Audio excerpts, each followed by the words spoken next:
nacional, no es departamental. Y bueno, así levanta las manos también el gobernador de Cochabamba ante este problema. Y le quiero comentar, en las pasadas jornadas se ha conocido de la captura de Gerson Palermo, un ciudadano brasilero considerado uno de los principales líderes del primer comando capital PCC de Brasil, quien tiene en su haber varios hechos delictivos en tema de narcotráfico y vivía precisamente aquí en Bolivia sin que nadie supiera su existencia desde muchos años. Él estaba aquí en nuestro país, no, donde era conocido como simplemente un empresario agrícola o ganadero. Sobre él pesa al menos más de 120 años de prisión. Y de esto vamos a hablar precisamente de este tema con el criminólogo Alejandro Colanzi, que hemos invitado el día de hoy. Muy buenos días, señor Colanzi. Jackie Quiñones le habla de Red Compañera Mundo. Jackie, buen día Bolivia. Bueno, es un tema reiterativo ya y Ujú. de mucha connotación porque eh, mm, no solo fue Marcet al que Así fue es. capturado, hay otros Marcet, como Ujú. este caso, y que vivía aquí en una localidad eh, muy cercana que se llama Cotoca Ujú. y fungía en una vida, digamos, normal como ganadero. Eso significa que con propiedades. Creo que es reiterativo ese tema. Ujú. Eh, Exacto. Bien. Ahora, bien, señor Colanzi, es obviamente un tema que seguramente hay varios también de este mismo nivel, digamos, de personas ligadas al narcotráfico que viven en territorio boliviano. Pero queremos entender que esta situación también, digamos, favorece al gobierno, es decir, que se visibilice lo que está realizando el gobierno en materia de lucha contra el crimen organizado, en este caso. A ver, voy a tratar de ser muy académico, ya que Ujú. muy académico. Las fotos no dicen todo. Y no voy a jugar al momento de coyuntura política o de lo que significa las coyunturas políticas. El abordaje amerita y exige para los 12 millones de bolivianos abordarlo desde otro ámbito. Ujú. Eh, es una persona que ha caído. El tema es, y los datos nos están apuntando a que una de los envíos que ha hecho es más o menos de un poco más de 800 kilos de cocaína, uno de los envíos. Eso significa demasiado dinero. Si a mí me hayan mostrado como criminólogo una foto no solo de él esposado, eh, eh, pero recordemos lo que en la lucha frontal en Colombia se veía, depósitos de dineros acumulados Ujú. de cientos de millones de dólares, digamos, acumulados o enterrados. Podría yo decir, mejor me callo y el análisis posterior no debo hacerlo.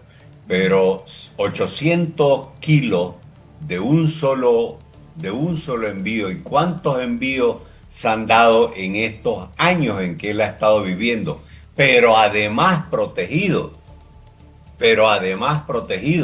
Ujú. porque seguramente tenía carnet diferente. Hay instancia de inteligencia policial que conocen de aquello y ha tenido que tener protección para pasar, entre comillas, desapercibido.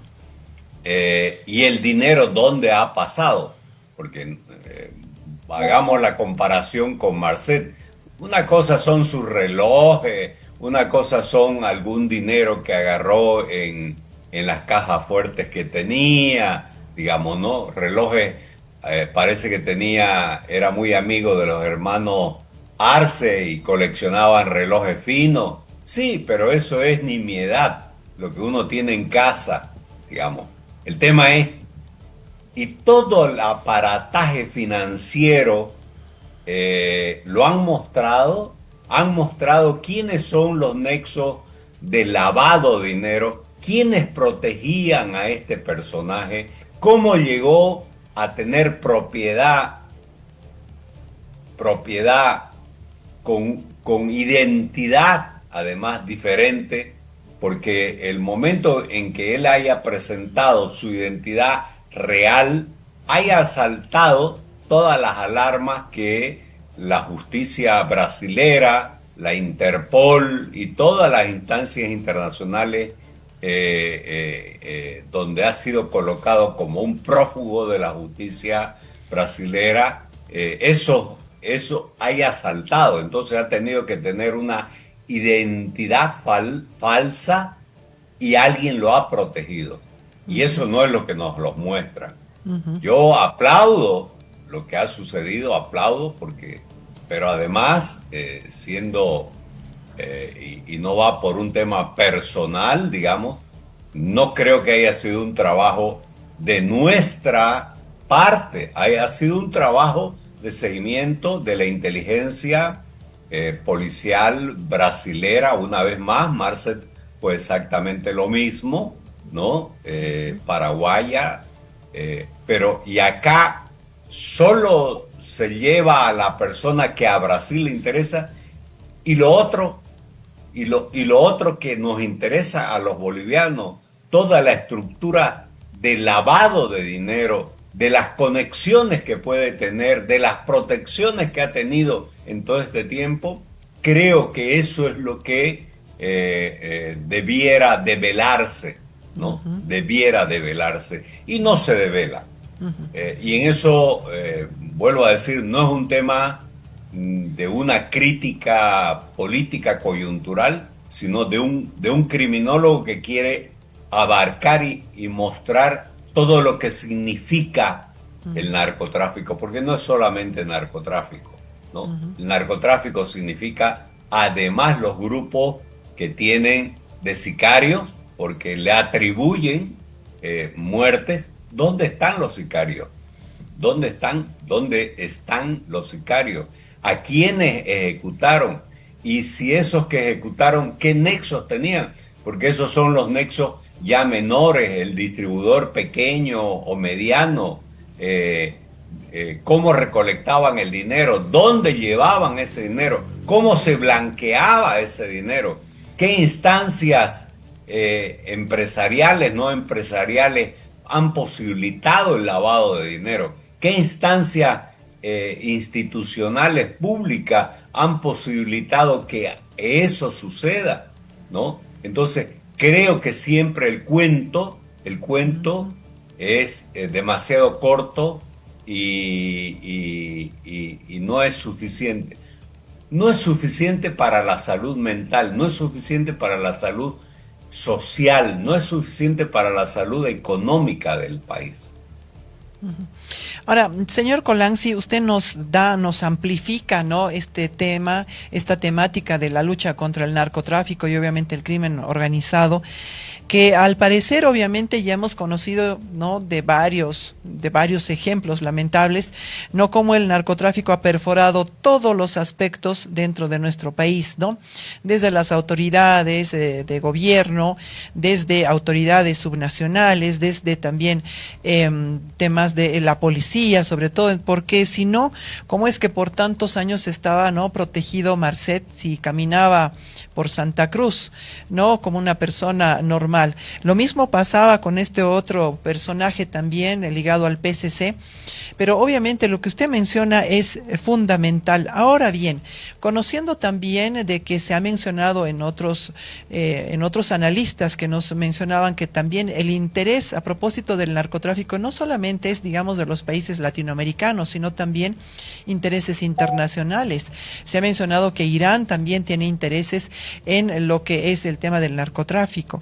Entonces, ¿cómo tendría que afrontar el gobierno actual y seguramente otros gobiernos en el país de la lucha contra estas organizaciones de criminales que tienen obviamente mejores condiciones incluso de armamento, mejores condiciones obviamente, ¿no?, de poder prosperar, si vale el término, en estos hechos ilegales? A ver, yo no quiero caer en sesgo ni ideológico ni de política coyuntural, de ninguna manera. Y si mencionamos a un país, mencionemos el gran mercado. El gran mercado es Norteamérica, el gran mercado es Europa y obviamente implícitamente desde la perspectiva criminológica, si quiere abordarlo donde hay demanda hay oferta, ¿no? Siempre es una ley del mercado y el mercado norteamericano es extenso, extenso, demasiado extenso. Yo digo es un agujero negro en el tema de alucinógenos.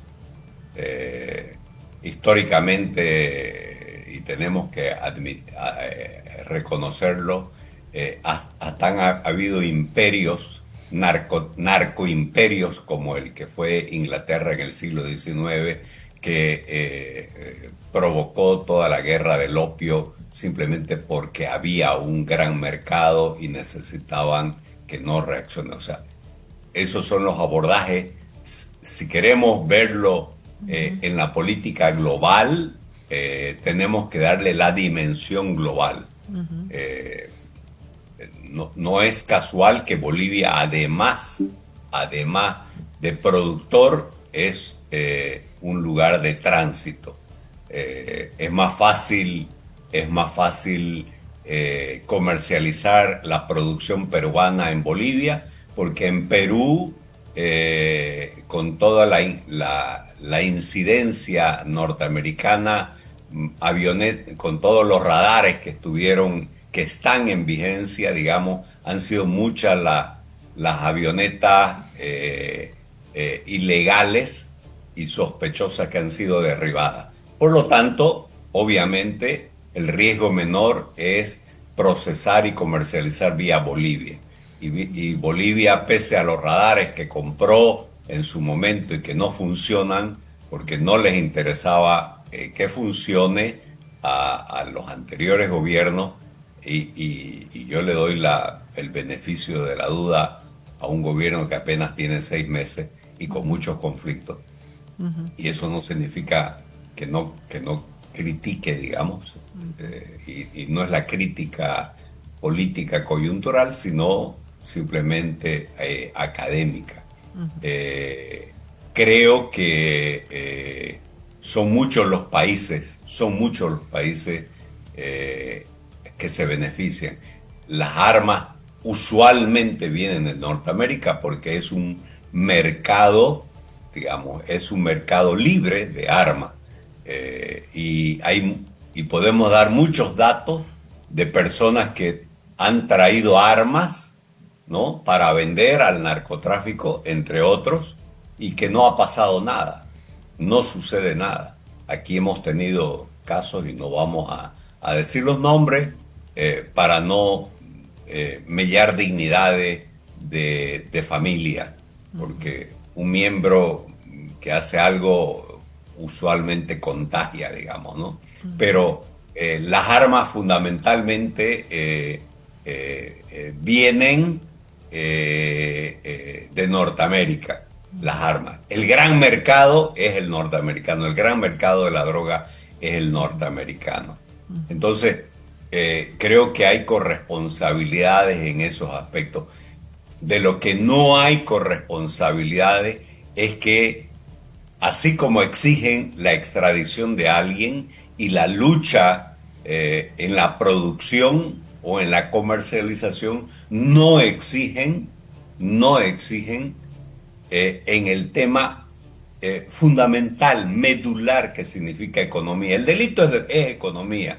Lo venimos diciendo ya que en su canal, con usted, con Ramón, el delito es economía. El contrabando es economía. La comercialización de oro mayoritariamente ilegal que es uno de lo que más mueve, al igual que el narcotráfico, esos temas, y todos están corporativizados, son holding de estructuras económicas transnacionales ilegales, donde se combina narcotráfico, exportación ilegal del oro, trata y tráfico de personas y obviamente el contrabando. Con todo eso se sostiene una economía tranquilamente. Y es lo que está sucediendo. Y no es y eso no está, bueno, está regionalizado, porque el contrabando, el gran contrabando donde se intercambia oro y droga, está en Occidente, ¿no? Tarija también, ha habido un muerto, en Occidente está muy evidenciado. El tema de la droga misma está también regionalizada, pero las economías, el resultado financiero está bolivianizado, No es casual ver que se edifican y aparecen, digamos, fenómenos económicos, como que existan muchos reyes Midas que las piedras las convierten en oro, y ese oro se transforma en dólares, y esos dólares se transforman en edificios, en urbanizaciones, en industrias, en ganadería, como el caso del brasilero, ganadería, agricultura, inmobiliaria, no lo sé, son muchos los rubros por los cuales se canaliza el lavado de dinero. Los vehículos, ¿no? Mucha comercialización de vehículos, eso lo vemos a nivel nacional, mucha comercialización de vehículos. Y una regla, las más simples formas de lavado de dinero es con vehículos y con construcciones, ¿no? Entonces, si no atacamos el bolsillo de las organizaciones poderosas, obviamente va a permitir que compren identidades nuevas. Eso significa vincularse a instituciones públicas, a policía, que puedan salir, o sea, si son detectados, salir con libertad irrestricta o domiciliaria, o simplemente inviabilizar un juicio. Eso significa apoyos también, si hay urbanizaciones y construcciones y no hay los filtros para evitar el lavado, significan gobiernos municipales cómplices, significan legisladores municipales, departamentales, nacionales, también cómplices, ¿no? Autoridades que, como los tres monitos, se tapan los ojos, se tapan la boca y se tapan los oídos.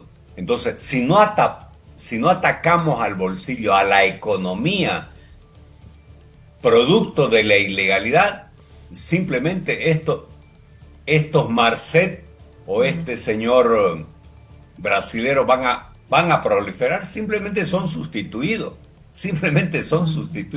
porque el grueso del negocio que es millones, miles de millones, continúa, simplemente se cambian los CEO. He visto, si queremos compararlo, recién una de las grandes industrias de inteligencia artificial ha cambiado CEO. Simplemente se cambia el CEO. Es detectado, es puesto en cárcel a uno de los grandes operadores, pero es sustituido, porque el negocio persiste. Si no atacamos el negocio, el lavado, simplemente estamos siendo, yo digo, estamos siendo cómplices sistemáticamente de esas grandes corporaciones, corporaciones que ejecutan y ejecutan a mansalva, digamos, ¿no? Entonces, creo que el Estado criminógeno en el que estamos, no se le da la suficiente como digo, no se le pone la suficiente voluntad política, que eso implicaría que todas las fuerzas políticas con representación y que puedan controlar, porque un consejo municipal, una asamblea departamental, un congreso nacional pueden fiscalizar a los tribunales, pueden fiscalizar al Ministerio Público, pueden fiscalizar a la policía por todas estos síntomas de ilegalidad y de complicidad. Podría hacerlo si hubiese voluntad política. Yo lo que no veo es justamente desde la criminología atacar a lo medular. Se ataca a la hojita que se empañó, digamos, dentro de un árbol, que languideció y simplemente con un soplo se va a caer. Pero van a salirle las hojas. El tronco, las raíces, no es atacado. Bien, nos ha explicado el señor Colanzi de manera muy específica, ¿no?, todo lo que está sucediendo en el país a propósito del narcotráfico. Así como usted lo explica, lo que habría que, digamos, atacar es la médula, la raíz de todo lo que es el crimen organizado, en este caso del narcotráfico.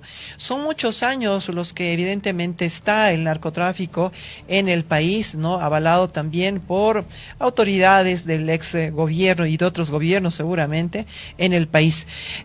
¿Cómo, en todo caso, siendo un ejemplo tal vez Colombia, cómo salió Colombia de todo ese tema de narcotráfico que ha sido, que bueno, ha golpeado no solamente a Colombia, no por tantos años, sino ha repercutido en Latinoamérica? Bueno, no sé si Colombia terminó de salir. Yo tengo mis dudas. Lo que creo que hizo Colombia fue aplicar una premisa que los norteamericanos tienen, de bajar el delito a niveles controlables, entre comillas, ¿no? Porque Colombia excedió ese límite y obviamente ya lo bochornoso fue que uno de los capos más grandes, que yo creo que es sobredimensionado además históricamente, quiso incursionar en la política y comenzó a una guerra de clanes, y eso significó generar inseguridad en la población, en el Poder Judicial, en la policía, pero que también penetró a los grupos irregulares como las guerrillas y las contraguerrillas, ¿no? Porque las guerrillas, entre comillas, de izquierda protegían el narcotráfico, y las guerrillas de derecha, que combatían a las de izquierda, también protegían al narcotráfico. ¿Se ha vuelto controlable? Sí. ¿Ha desaparecido? No lo creo. Yo no lo creo, porque Colombia sigue siendo el mayor productor de hoja de coca.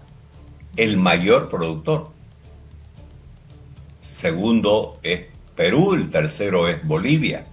Entonces, y si hay producción, a ver, en las proporciones, Colombia produce el doble del Perú. Perú produce el doble de Bolivia.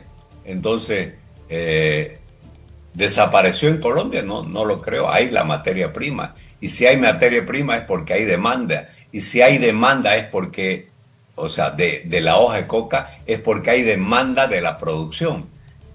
Los carteles continúan, operan en Bolivia, operan con los nuevos carteles del Brasil, del Perú, operan con los carteles mexicanos. El traslado de haber pasado los niveles controlables, como dicen los norteamericanos, se traslada a México, y México es una es un punto de ebullición del narcotráfico, que también ha penetrado todas las esferas. No podemos negarlo.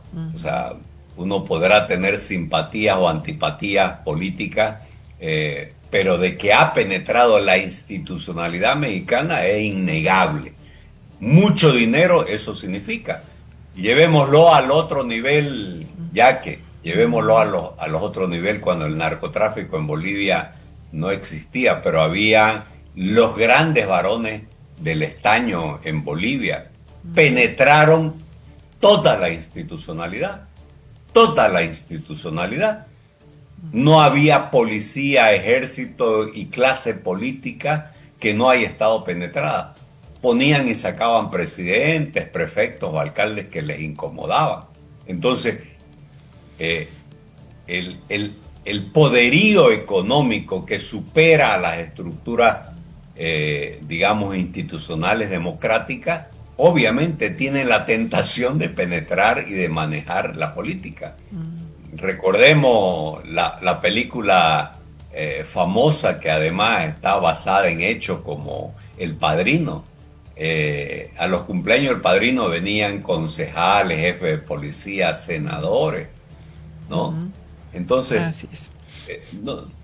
no podemos hacernos, como decimos acá en Santa Cruz, los opa, y creer que porque se agarra a uno se está combatiendo, no. Desde la academia, que es de donde hablo, ¿no? Creo que hay mucho que hacer, pero que no hay la voluntad política necesaria y suficiente, porque eso significaría purgar muchas cosas, ¿no? Purgar muchas cosas. Exacto. Entonces, y nadie quiere meter el dedo a la llaga porque significa desestabilización institucional, desgraciadamente. Ahora, una última consulta, señor Colanzi. Es posible, se ha mencionado esto en varias ocasiones, ¿no? Pero desde el punto de vista de su análisis, es posible que legalizar el comercio de la droga, ¿no? Podría, digamos, bajar esta incidencia de hechos lamentables, por ejemplo, de enfrentamientos entre bandos opuestos o una situación similar, o simplemente sería tal vez un hito más en este caso dentro del comercio que se habla, ¿no?, de la droga. Recurramos ya que a la historia. No hubo a ver, en la época de la ley seca en Norteamérica, con todo ese proceso de recesión económica que fue brutal, ¿quiénes proliferaron? ¿Quiénes se agrandaron? ¿Quiénes penetraron en toda la institucionalidad?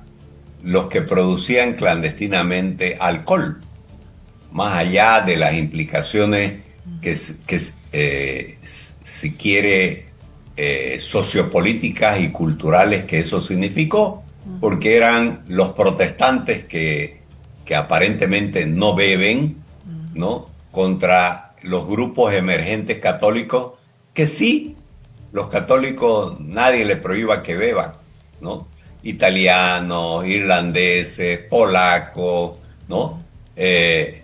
Los mayores comercializadores y productores del alcohol clandestino y de la distribución, que acumularon mucho dinero, eran justamente esto. ¿En qué momento desaparece aquello? En el momento en que se dan cuenta que no pueden combatir con esto, lo legalizan, y en vez de ser fabricantes clandestinos se volvieron industriales. Aquí, durante décadas, en Bolivia, la empresa que ha contribuido con mayores impuestos durante muchos años ha sido la CBN. Entonces, yo personalmente, y con eso no quiero ni vincular a la institución que presido, que es académica, personalmente creo que la guerra contra el narcotráfico es simplemente una se ha terminado instrumentalizando para combatir políticamente, pero que es una guerra perdida, es una guerra perdida. Por lo tanto, soy defensor de la legalidad, ¿no? De que se legalice, y lo hago en razón a economistas premios Nobel que lo han planteado, ya en el siglo pasado lo han planteado, de que el esfuerzo por combatir el narcotráfico a nivel mundial ha fracasado, la lucha ha fracasado, han sido penetradas las instituciones, es más, han caído en la tentación de ser ellos, de penetrar en el mundo del narcotráfico. ¿Acaso los organismos norteamericanos no penetraron en los casos de narcotráfico? Huanchaca era una de las proveedoras del narcotráfico para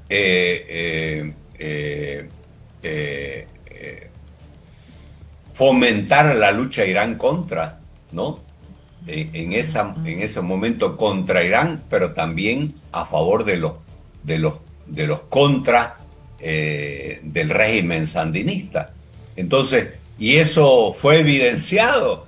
Oliver North está detenido, pero no fue detenido ni el director de la CIA que llevó adelante, ni muchas otras cosas. Entonces, sí es una guerra perdida que nos está dañando además, ya que el problema no es el daño al pueblo norteamericano, al pueblo europeo, es a los bolivianos, porque cuando estas aparentes, yo digo, vamos a utilizar un término muy andino, champaguerra contra el narcotráfico, lo único que posibilita es que el intermediario que se quedó con la droga porque hay un control, digamos, al intermediario, no a lo grande, necesita realizar la droga que le han entregado, porque si no lo matan si no entrega el dinero. Entonces, ¿qué es lo que hace? Fragmentarla y venderla al detalle y fomentar que nuestros niños, que nuestros adolescentes, que nuestra gente boliviana entre a la droga, al consumo de droga, y eso sí que es fatal, porque entre la década del 90 y ahora, en 20 años, en 30 años, se ha quintuplicado la adicción y el consumo. Entonces, aquí no estamos haciendo daño. O sea, y traduzcámoslo ya que en cosas muy prácticas, muy prácticas. ¿Dónde va el adicto, digamos, que no tiene la capacidad económica? Porque la adicción se da en todos los estratos sociales. Obviamente el que lo hace en un club o en la farándula más grande, simplemente se pone no sé, pues se alimenta, primero se alimenta bien, se pone sueros, etcétera, etcétera, pero el resto va a las calles, y cuando está sucumbiendo, ¿dónde van? ¿Dónde lo llevan? A un hospital público. O sea, a la raquítica política de salud boliviana todavía se la drena como consecuencia de un multimillonario negocio que de la cual no hay política pública seria para atacarlo, básicamente, digamos, para proteger a los bolivianos, Entonces, estamos recurriendo, sacándole lo que podría salvar a un niño desnutrido, ¿no? A un niño desnutrido le estamos dando a un adicto, que también tiene derecho, seguro que tiene derecho, pero por la urgencia de que no se muera, se le da el suero, se le da alguna asistencia, ¿no? O esa cama que evita que el pobre que nunca se ha metido en droga no tenga acceso a esa cama. Fíjese todas las repercusiones que tiene este tema. Así es. Yo, repito, creo que debiera legalizarse, controlarse para que produzca primero, mejor salud mental, mejor salud real, digamos, de salubridad en nuestra sociedad, pero que también produzca impuestos, ¿no? Impuestos, y que a su vez eso va a bajar y hay un fenómeno que en criminología creo que todas las corrientes criminológicas coinciden. La prohibición es una tentación. La prohibición es una tentación. Y si a esa tentación le aumentamos la utilidad económica, es bomba. Es la conspiración perfecta. Así es. Si le quitamos el ingrediente económico y le quitamos el ingrediente emocional, ¿no?, de la tentación de lo prohibido, de ir a lo prohibido, obviamente tendríamos adictos, seguro que tendríamos adictos, pero controlados, sin capacidad de escalamiento exponencial de los adictos. Yo lo veo así, lo sostengo así, y lo único que veo en tantos años de abordaje del tema del narcotráfico desde una perspectiva criminológica, académica, es esa. Yo creo en ello. Bien, muchísimas gracias, señor Colanzi. Hemos conocido, bueno, todas estas aristas, ¿no?, que obviamente por el tiempo no nos permite todavía ampliar y ahondar esta temática que es importante, sobre todo el tema del narcotráfico. Le agradecemos mucho por este análisis que nos ha brindado, señor Colanzi, y bueno, esperemos saber qué es lo que resolverá el Estado, el país, ¿no?, precisamente el presidente del Estado u otros presidentes, ¿no?, en el país a propósito de la lucha contra el narcotráfico. Muchísimas gracias, señor Colanzi. No, el Señor está en los cielos. Su servidor es Alejandro, simplemente y humildemente. Un saludo a Bolivia y bueno, que sea un miércoles de esperanza, no de fatividad, digamos.